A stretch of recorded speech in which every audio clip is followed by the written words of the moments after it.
Zolim pasti itu udah. Coba studi kasus, siapa yang mau di studi kasus yang orang sudah tertipu dengan kehidupan dunia itu, coba. Pasti ada kezaliman, pasti. Ya nggak peduli udah, ya kan? Di Tangerang itu, di tempat saya itu, tanah di sana itu ada apa namanya, jadi tambang pasir ya. Jadi tambang pasir. Nah ternyata peraturan daerah itu tidak boleh nambang di sekitar, di kawasan memang itu dijadikan pemukimannya. Tapi ternyata banyak tambang, sehingga tanah itu lubang-lubang. Setelah lubang dalam, itu disewa, tanah disewa, dikeruk, diambil pasirnya sekian tahun gitu ya. Habis itu setelah selesai ya ditinggal, akhirnya jadi danau apa namanya ya, danau buatan lah, jadi seperti itu. Dan karena di sekitar pemukiman ya tidak bisa dihindari, ada anak tenggelam main di situ, ya ada yang celaka inilah celaka itu, karena memang bukan tempatnya. Dan orang yang menambang pasir itu peduli nggak itu? Nggak peduli mah. Kalau dia peduli tentu dia tutup kan, supaya tidak mencelakai, ya kan? Tapi itu kan nggak mungkin, nggak peduli mah. Yang penting udah dapat uang, dapat keuntungan, ya udah selesai. Nggak ada urusan mah. Mau nanti apa yang terjadi di situ nggak ada urusan.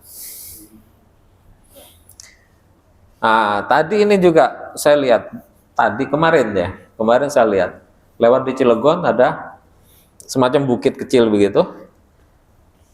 Nggak tahu ceritanya, di bukit ada rumah ya. Iya, ya mungkin orangnya memang punya tanah di situ mungkin ya. Bikin rumah di bukit, ada berapa rumah begitu.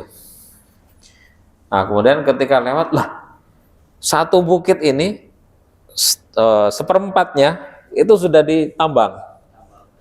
Jadi bukit itu kayak gini Pak, maaf ya, ini bukit, jadi ini rumah, ini ditambang, ini rumah di pinggir sini. Coba,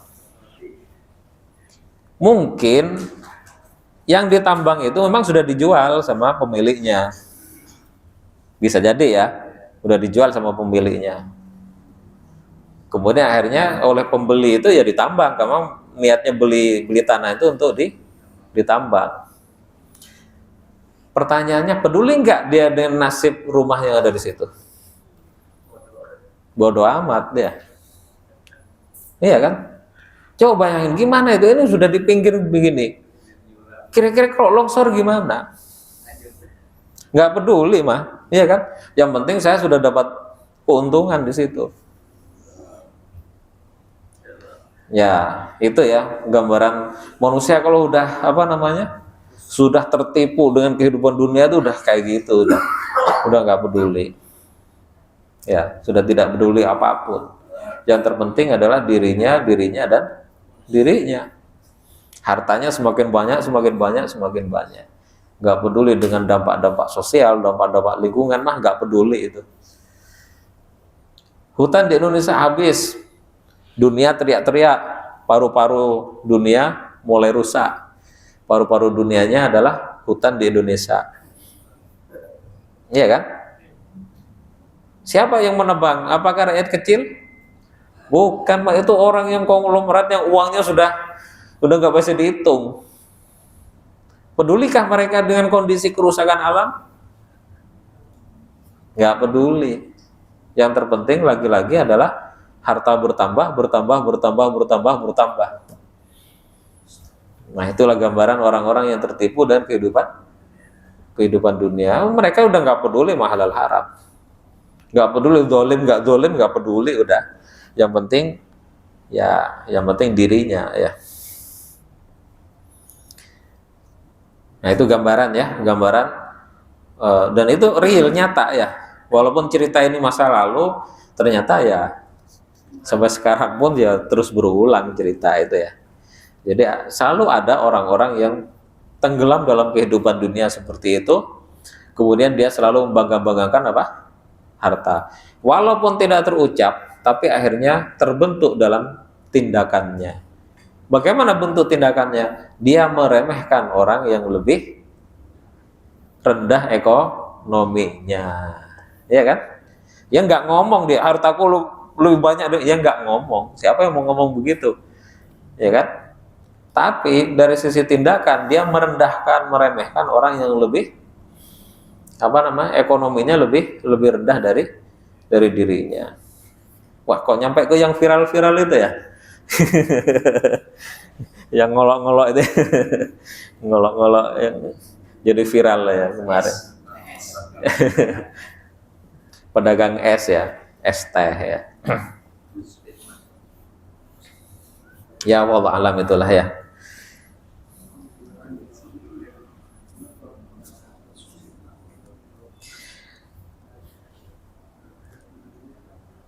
Kemudian di dalam cerita ini juga sebenarnya ada gambaran nanti di ayat berikutnya ya. Kalau tadi orang yang punya 2 kebun, orang yang pertama tadi itu adalah gambaran orang yang tenggelam ya dengan kehidupan dunianya, ya sudah tertipu dengan kehidupan dunianya. Kemudian orang yang berikutnya itu adalah orang yang dia tenggelam dengan robnya ya. Dia tenggelam dengan robnya, dengan agamanya. Oh berarti orang ini nggak punya kebun? Punya juga ya. Punya juga orang ini ya. Jadi sama-sama punya kebun. Allah juga kasih kebun juga, walaupun dia tenggelam dengan dengan kehidupan agamanya, tetap dikasih kebun oleh Allah. Artinya yang namanya dunia itu diberikan kepada siapapun ya. Mau dia soleh ya dikasih dunia oleh Allah, mau nggak soleh juga dikasih dunia oleh Allah. Maka kalau kehidupan kita itu hanya memburu dunia, lah kok Lawang dunia itu dikasihkan kepada siapapun gitu ya. Iya kan? Maka yang harus menjadi pelajaran bagi kita adalah bagaimana kita bisa tenggelam dengan kehidupan kita bersama Allah Subhanahu wa Ta'ala. Itu yang perlu menjadi menjadi agenda kita ya. Kalau tenggelam dengan kehidupan dunia mah udah banyak itu, gampang itu. Paling gampang itu tenggelam dengan kehidupan dunia itu. Waktu sholat udah nggak usah sholat ya. Sibuk aja dengan cari uang ya. Mau apapun udah cari uangnya. Waktu puasa Ramadan nggak usah puasa, sibuk aja cari uang. Ya kan? Gampang itu. Yang susah itu adalah bagaimana ketika kita hidup di dunia dan kita butuh dunia, tapi bisa tenggelam dengan kehidupan bersama Allah Subhanahu wa Ta'ala. Nah, itu yang susah. Ya, itu yang susah, dan itu orang pilihan itu yang bisa begitu ya. Kalau orang biasa mah ya tadi itu ya. Orang umum maksudnya, umumnya orang yang begitu kan. Udah nggak peduli urusan dunia ya. Urusan agama. Pedulinya hanya dengan kehidupan dunia. Itu yang umum ya. Orang khusus ya dia tetap dengan dunianya, tetapi dunianya tidak melalaikan dia dengan kehidupannya bersama Allah Subhanahu wa Ta'ala. Itu orang khusus. Nah, tergantung kita mau jadi yang mana nih. Mau seperti yang umum ataukah mau jadi yang khusus.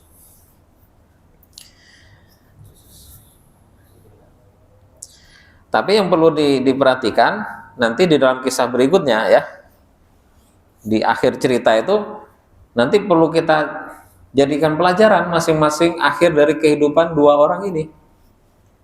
Orang yang tenggelam dalam kehidupan dunia sama orang yang tenggelam dengan kehidupannya bersama Allah Subhanahu wa Ta'ala. Nah, itu nanti yang perlu kita ambil pelajaran ya.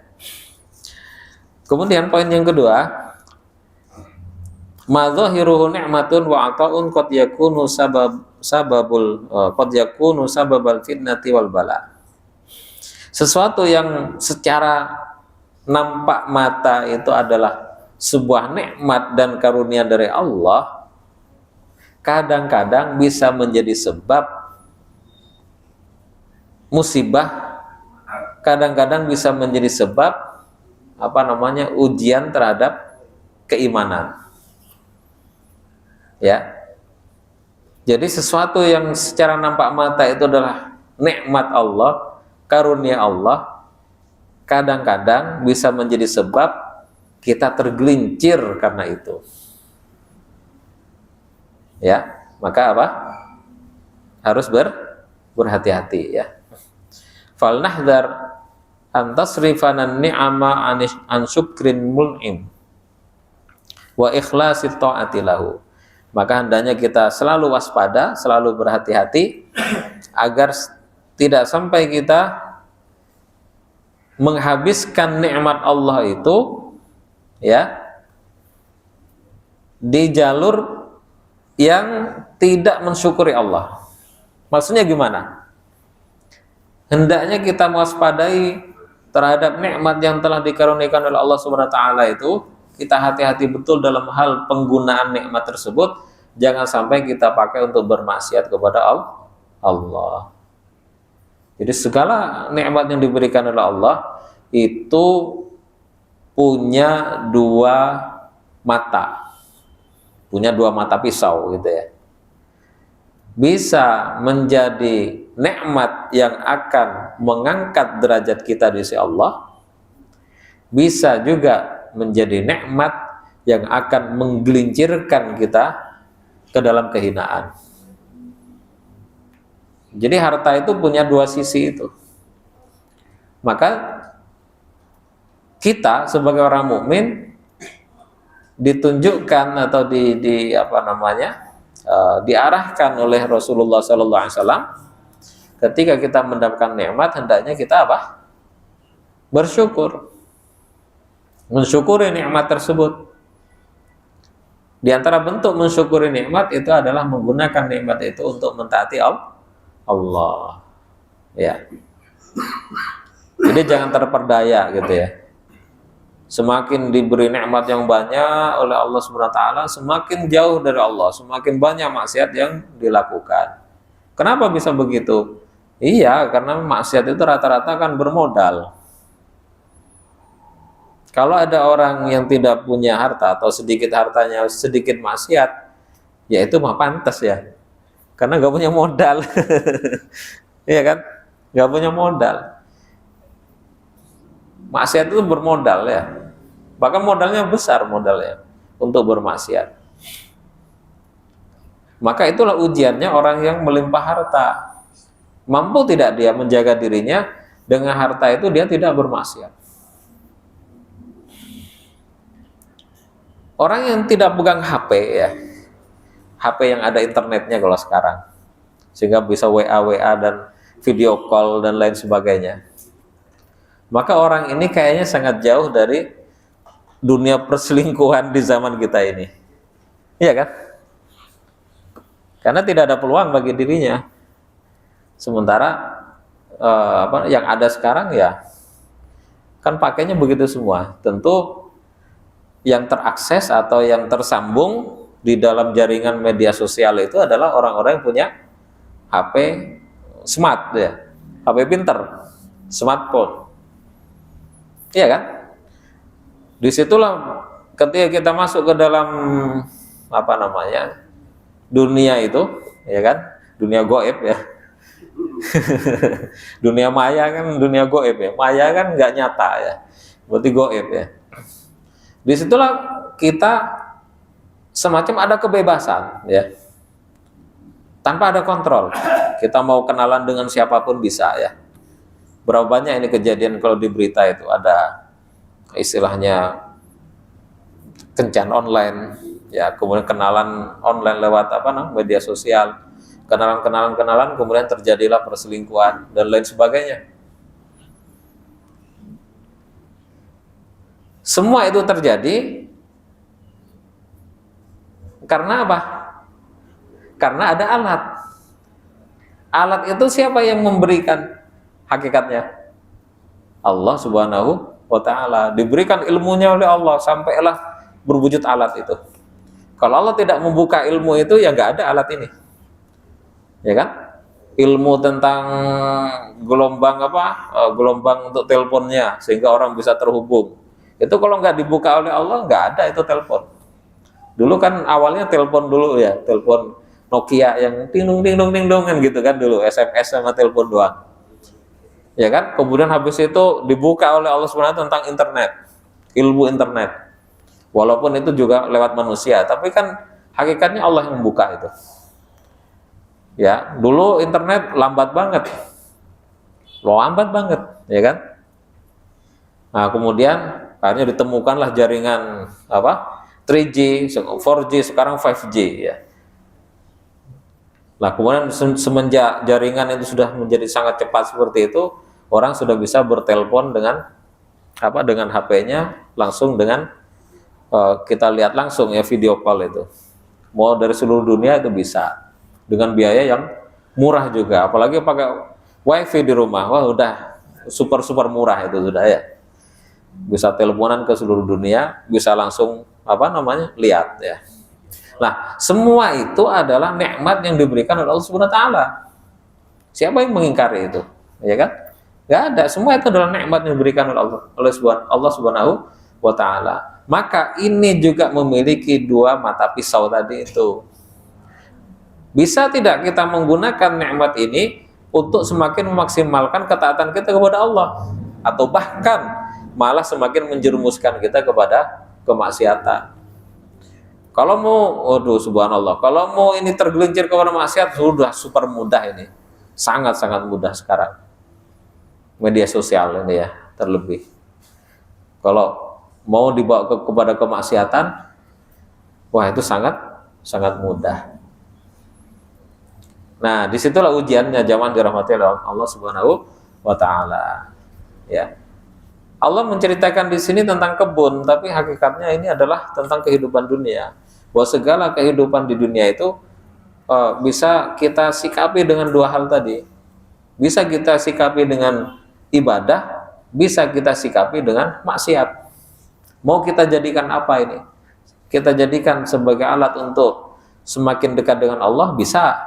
Kita jadikan alat untuk semakin jauh dari Allah, juga bisa. Dengan adanya kecanggihan handphone ini, akhirnya Quran mulai masuk ke handphone, ya kan? Berapa banyak orang yang akhirnya bisa belajar Al-Quran di situ secara online, ya. Belajar apa namanya, tahsin online, ada kan ya? Tahsin online yang asalnya bacanya semerawut, alhamdulillah lewat tahsin online bacanya bagus.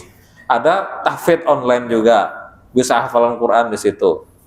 Ya, belum lagi nanti Al-Qur'annya tafsirnya banyak itu.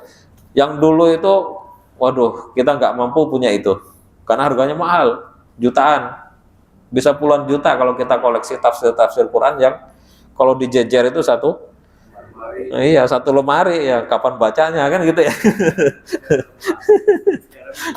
Iya kan, berlemari-lemari itu, kalau lemari tinggi begini tuh semua kitab penuh itu masuk dalam satu HP, dan nggak beli juga, gratis juga, tinggal download di Play Store. Itu kalau kita mau jadikan ini sebagai apa namanya, sebab kita semakin dekat dengan Allah, sangat bisa. Sebagaimana juga sangat bisanya dijadikan kita untuk bermaksiat kepada. Nah, tinggal kita bagaimana menyikapi. Itulah ujiannya, ya. Ujiannya di situ. Orang pegang uang banyak, ya siap-siap dia ujiannya. Ujiannya apa? Ya ujiannya ya tadi, dengan uang itu mau ibadah atau mau maksiat. Iya kan? Mau ibadah atau mau maksiat. Mau maksiat mah gampang kalau banyak uang. Gampang kalau banyak uang, ya, betul nggak? Kalau mau maksiat ya. Udah Isa, wallahu a'lam bishawab. Alhamdulillah, jadi ini pelajaran bagi kita semua. Ya, mudah-mudahan kita tidak tertipu ya dengan kehidupan dunia ini. Mudah-mudahan Allah Ta'ala menjaga kita semua, sehingga kita bisa menjadikan nikmat-nikmat yang terkaruniakan ini untuk semakin dekat dengan Allah Subhanahu wa Ta'ala. Demikian bisa disampaikan, kurang lebihnya mohon maaf. Assalamualaikum warahmatullahi wabarakatuh.